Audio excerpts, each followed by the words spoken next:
This one is the main fuse assembly for HP M130. So the main machine is here. We've already disassembled. So we are going to fix these items. We are replacing the pressure roller. It's here. It has already been worn. So we have replaced with another new one.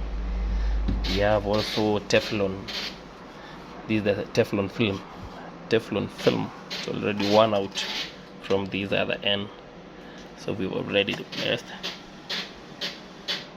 Then I'm having another thing here and there. I'm having another technician here dealing with the HP 1102. This is the cartridge 17A. The other one also uses 17A, and we are having another computer here. We're fixing it.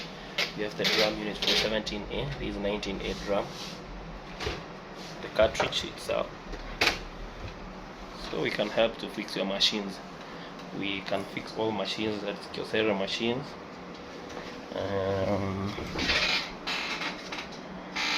HP, Epson, Ricoh, Konica Minolta, and other machines. Alright, bye guys, subscribe to my new channel. You're all welcome.